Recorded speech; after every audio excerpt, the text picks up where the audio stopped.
Hello guys and welcome to coding sense. आज हम बात कर रहे हैं यूज़ मेमो के बारे में। पिछले वीडियो में बात करी थी मेमो के बारे में, राइट। अब जाहिर सी बात है, जब मेमो की बात कर रहे हैं तो हम बात कर रहे हैं मेमोराइज्ड वर्जन के लिए। सो MO I इसका स्पेलिंग ये होता है, मेमोराइज्ड नहीं मेमोराइज्ड बोलते हैं। यानी कि बेसिकली आप जो चीज़ें हैं उसको आप स्टोर कर ले तो मेमोरी में, आप वही चीज़ बार बार यूज़ करते हो अगर सेम चीज़ के लिए रिक्वेस्ट आती है। तो इससे क्या होता है, जो री रनिंग की प्रोसेस है वो बच जाती है, फिर जो भी आपको ऑप्टिमाइज हो जाता है कंपोनेंट।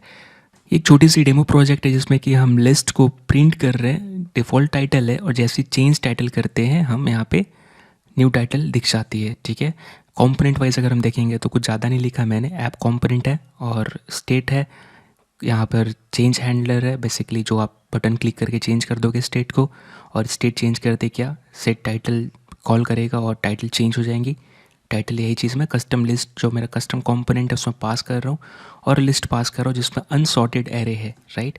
कस्टम लिस्ट में अगर जाऊँगा तो यही प्रॉप्स जो पास कर रहा हूँ बाहर से लिस्ट, सॉरी टाइटल और लिस्ट, यही चीज़ मैं यहाँ पे यूज़ कर रहा हूँ। आप देखेंगे यहाँ मैं टाइटल प्रिंट कर रहा, यहाँ पे सॉर्ट कर रहा लिस्ट को, ठीक है। यहाँ पे सॉर्टिंग का मेथड है मेरा, लिस्ट के ऊपर सॉर्ट मेथड कॉल किया मैंने।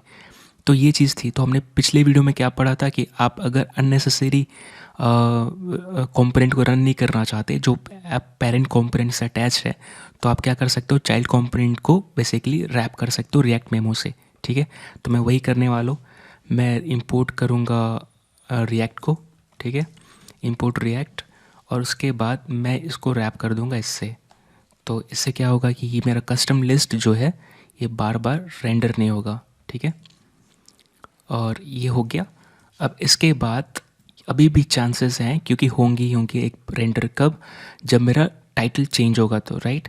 और लिस्ट जो है बेसिकली आप देख रहे हैं कैसा है यहाँ पर, मैं यहाँ पर नया नया लिस्ट, मतलब इवन दो मेरा लिस्ट जो है सेम नंबर कंटेन कर रहा है, लेकिन जब ऐप कंपोनेंट बहुत बार रन करेगा उतनी बार ये रन होगा, राइट। और उतनी बार ये बार बार एरे क्रिएट होगा, इवन दो सेम एलिमेंट है, लेकिन क्योंकि array and objects and function से रेफरेंस टाइप होता है तो हर बार एक न्यू एरे की पॉइंटर लिस्ट में पास होगी, राइट। और हम जो यहाँ पे देखेंगे लिस्ट, यहाँ पर ये देखिए, ये जो यहाँ पे हम इसको सॉर्ट कर रहे हैं। अब यहाँ पे तो 2-4 नंबर है तो चल गया, ठीक है। लेकिन अगर लेट्स से बहुत ज़्यादा नंबर होता तो आपको पता है कि सॉर्टिंग एक performance impacting kind of task होता है अगर आपने अच्छे से हैंडल नहीं किया तो, राइट। तो आप नहीं चाहोगे कि अपनी परफॉर्मेंस या फिर अपने कंपोनेंट को स्लो करो, राइट। क्योंकि यहाँ पे एक बार सॉर्ट कर लिया है ना, हम वही डेटा बार बार, हो सकता है डेटा जो है कांस्टेंट है या कहीं डेटाबेस से आ रहा है, ग्रुप ऑफ पीपल है जो लिमिटेड फिक्स्ड है तो उनको सॉर्ट करना है बार बार, या कुछ फिक्स्ड प्राइस है जिसको सॉर्ट करना है, तो हर बार हम यहाँ पे सॉर्ट क्यों करेंगे, है ना, यहाँ पर। क्योंकि ऑलरेडी पिछले बार भी तो सॉर्ट किया था और आपको पता है कि कस्टम लिस्ट बार बार रन करेगा, राइट, जब भी प्रॉप्स चेंज होगी। इवन दो मेमो यूज़ किया है, लेकिन प्रॉप्स के ऊपर अगर न्यू वैल्यू आई जो कि पुरानी वाली से अलग है, तो फिर पक्का ये कंपोनेंट रन होगा और फिर से आपका लिस्ट वाला जो मेथड है जो सॉर्ट कर रहा है, सॉर्ट मेथड, ये रन होगा। तो हम यहाँ पे क्या कर सकते हैं, आप चाहते हो कि जो ऑलरेडी जो काम कर चुके हैं उसको दोबारा रिपीट ना करें, यानी कि आप कितने बार भी सॉर्ट के ऊपर सेम नंबर पास करोगे वही सॉर्टेड लिस्ट जनरेट होगी जो हमें यहाँ दिख रही है। तो क्यों इस काम को बार बार करना। तो मैं यहाँ पे क्या करूँगा, यहाँ पे यूज़ मेमो यूज़ करूँगा, ठीक है। अब यूज़ मेमो क्या है, बेसिकली मेमो जो है आपको पता है, यूज़ मेमो एक हुक है, राइट, यहाँ पे। और हम क्या करेंगे, हम चाहते हैं कि ये जो काम किया हुआ है, राइट, ये चीज़ उसको दोबारा ना करना पड़े, यानी कि मैं इसको मेमोराइज्ड करना चाहता हूँ, है ना, मेमोराइज्ड नहीं मेमोराइज्ड, यानी कि मैं इसको स्टोर कर लेना चाहता हूँ। तो मैं क्या करूँगा, इसको रैप कर दूँगा यूज़ मेमो से, ठीक है। और यूज़ मेमो बेसिकली क्या है, एक फंक्शन जो है रिटर्न करता है। तो यहाँ पर मुझे कुछ रिटर्न करना पड़ेगा, और रिटर्न जो करना पड़ेगा क्या, यहाँ पे मैं जो स्टोर करना चाहता हूँ उसको रिटर्न करते हैं, राइट, सिंपल सा है। अब यहाँ पे कैसा है, वार्निंग आ रही क्योंकि यहाँ पे डिपेंडेंसी पास करनी रहती जैसे यूज़ कॉल बैक में करते, राइट। यूज़ कॉल बैक और यूज़ मेमो में क्या डिफरेंस है, यूज़ कॉल बैक बेसिकली आप फंक्शन के लिए यूज़ करते हो, है ना, वहाँ भी डिपेंडेंसी पास करते। फ़र्क इतना है कि यूज़ कॉल बैक बेसिकली वो फंक्शन को कॉल करता है, राइट। और यहाँ पे यूज़ मेमो जो है उस फंक्शन, यहाँ पे बेसिकली वैल्यू या फंक्शन जो है रिटर्न कर देता है ना। तो यहाँ पे हम रिटर्न करते हैं, और यूज़ कॉल बैक अगर आप देखोगे तो हम कहीं भी रिटर्न नहीं कर रहे, हम सिर्फ फंक्शन को पास करते हैं जो यूज़ बैक कॉल करेगा जब भी ज़रूरत होगा। तो अब मैं यहाँ पे क्या करूँगा, डिपेंडेंसी पास कर दूँगा, और मैं चाहता हूँ कि ये तभी चेंज हो, यानी ये सॉर्टिंग मेथड तभी रन हो जब मेरा ये लिस्ट चेंज हो, ठीक है, सेम लिस्ट के लिए ना हो। तो मैं कह रहा हूँ कि भाई प्रॉप्स के ऊपर मेरे को पता है कि लिस्ट आ रही है, राइट, तो मैं इसको एक्सट्रैक्ट कर लूँगा। तो मुझे क्या चाहिए, लिस्ट चाहिए, ठीक है, प्रॉप्स के ऊपर से। तो मैं डिस्ट्रक्शरिंग कर लिया, ओट फंस के बोलते हुए, आदत नहीं बोलने का बार बार। तो लिस्ट में यहाँ पे लिख दूँगा। अब कैसा है कि ये जो है प्रॉप्स, ओके, और मैं यहाँ पे क्या करूँगा, ऑलरेडी प्रॉप्स से लिस्ट निकाल चुके हैं तो मैं लिस्ट यहाँ पे यूज़ करूँगा। हो गया। अब देखते हैं कि फिर से यहाँ पे एक बार प्रिंट करके भी चेक कर लेते हैं कि मेरा सॉर्टिंग लिस्ट जो है, सॉर्टेड लिस्ट जो है वो कितने बार कॉल कर रहा है। सॉर्टेड लिस्ट मेथड कॉल्ड, ठीक है, ऐसे मैं प्रिंट कर लेता हूँ ताकि पता चले।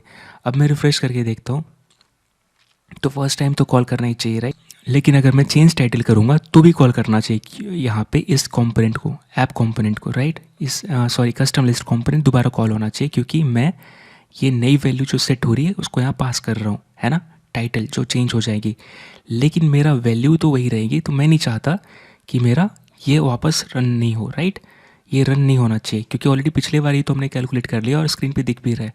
तो मैं अगर चेंज टाइटल करूँगा तो आप ये देखो, सॉर्टेड लिस्ट मेथड कॉल्ड, यानी कि ये दोबारा रन हुआ। इवन तो अब आप बोलोगे यूज़ मेमो कॉल करते वक्त तुमने ये बताया कि भाई एक बार जो कैलकुलेशन हो गई तो ये वही वही चीज़ स्टोर कर लेगा और वही वैल्यू रिटर्न करेगा, है ना, लेकिन इस तो याद ही नहीं रख पाया कि भाई पिछली बार क्या हुआ, चेंज कैसे हुआ।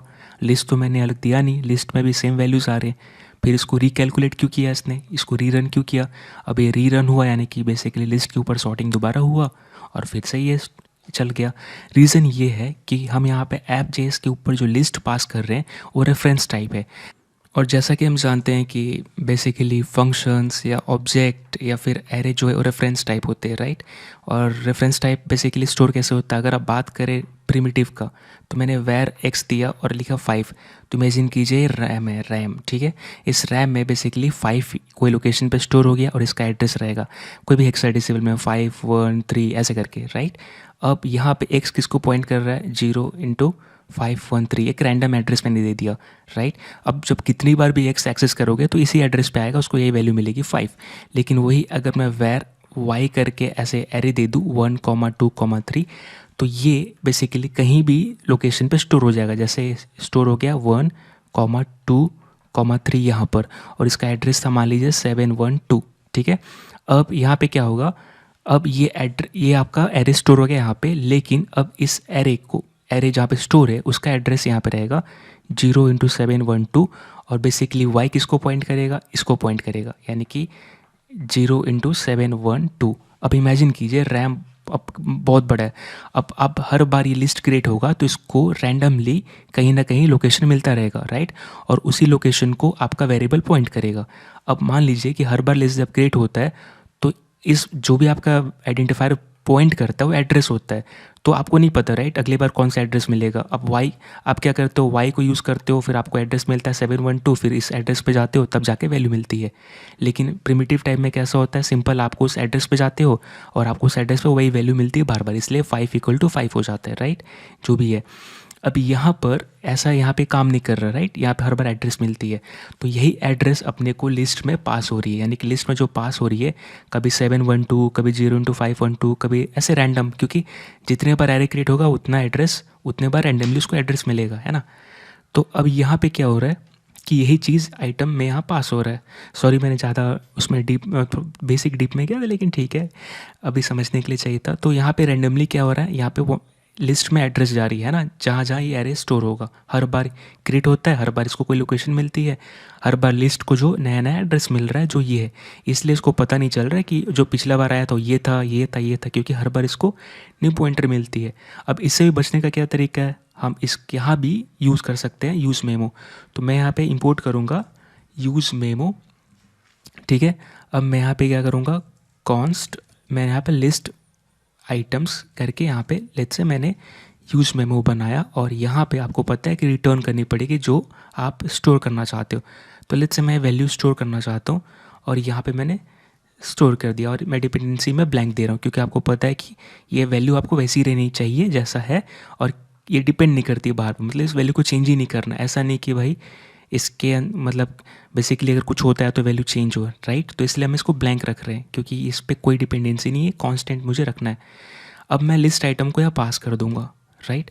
अब ये जो लिस्ट आइटम जा रही है बेसिकली कौन सा वर्जन है, ये मेमोवाइज्ड वर्जन है, ठीक है। मतलब कहीं ना कहीं स्टोर है मेमोरी में और वही बार बार लोकेशन इसको एड्रेस मिलेगा, है ना। अब मैं रिफ़्रेश करूँगा तो आप देखोगे कि अब मैं अगर कस्टम जेएस के अंदर कस्टम लिस्ट के अंदर जो मैं प्रिंट कर रहा हूँ सॉर्टेड लिस्ट मेथड, यानी कि अब मेरा ये जो है बार बार रन नहीं करेगा। क्यों?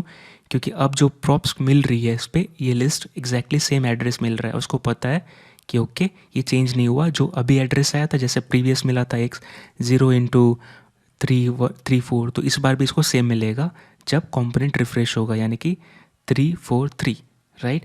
यानी कि सेम एड्रेस है तो ये इसको रेंडर ही नहीं करे, यानी रीरन नहीं करेगा। यानी आपकी सॉर्टिंग ऑलरेडी जो प्रीवियस वैल्यू स्टोर कर रही थी वही करेगी। रिफ्रेश करके चेक कर लेते हैं, चेंज टाइटल किया, अब आप देखो कि अब सॉर्टेड लिस्ट कॉल नहीं हुआ, ओनली वन टाइम ही हुआ, तो इसने स्टोर कर लिया वैल्यू। सो आई होप आपको ये समझ में आया होगा। अपने को याद क्या रखना है, बस इतना सा कि हमने जो भी पढ़ा है, मेमो हमने यूज़ किया रिएक्ट के ऊपर, मेमो यूज़ होता है कंपोनेंट के लिए, राइट। आप उसको कंपोनेंट को रैप कर लेते हो, राइट, जो हमने रिएक्ट डॉट मेमो के अंदर ये किया है, राइट, यहाँ पे रैप कर रहे हो। उसके बाद अगर बात करें हम यूज़ मेमो का, तो यूज़ मेमो हुक है, राइट। यूज़ मेमो बेसिकली किसके लिए यूज़ होता है, वैल्यू रिलेटेड है, right. Use call back, right, ये भी हमने पढ़ा। यूज़ कॉल बैक किससे रिलेटेड है, फंक्शन से। तो अपने पास हर चीज़ के लिए कुछ ना कुछ है, तो ध्यान में ये रखना है कि आपको कौन सा कहाँ पे यूज़ करना है। बेसिकली सब एक ही चीज़ करते मेमोवाइज्ड MEMOI मेमोवाइज्ड वर्जन आपको रिटर्न करते हैं, यानी कि जो भी चीज़ें वो एक जगह स्टोर कर लेते हैं और जब भी आपको चाहिए होता है वही एग्जैक्टली स्नैपशॉट रिटर्न करते हैं, जो स्नैपशॉट वैल्यू जो है रिटर्न करते हैं, ताकि आपको बार बार रिक्रिएट ना करना पड़े, रीरन ना करना पड़े, या वैल्यू को इवेल्यूएट ना करना पड़े। सो हमने मेमो, यूज़ कॉल बैक देखा। सो आई होप आपको ये समझ में आया होगा। ये एग्जैक्टली ये सब चीज़ें आपके कंपोनेंट को ऑप्टिमाइज़ करती है। ये तो नॉर्मल थी, अगर इमेजिन करिए यहाँ पे 1000 वैल्यू होता तो कितना टाइम लेता, राइट, सॉर्टिंग के लिए। यहाँ पे लेट्स से आपका कस्टम सॉर्टिंग मेथड होता तो और टाइम लेता। तो ऑलरेडी जो चीज़ इवेल्यूट हो चुकी है और वो चेंज नहीं हो रही है तो उसको दोबारा करने का मतलब नहीं बनता। सो आई होप आपको वीडियो समझ में आई होगी। ये जो है मैं टैग कर दूंगा डिस्क्रिप्शन में, गिटहब में, ताकि आप इसको रेफ़र कर सकें। तब तक के लिए thank you so much, bye bye.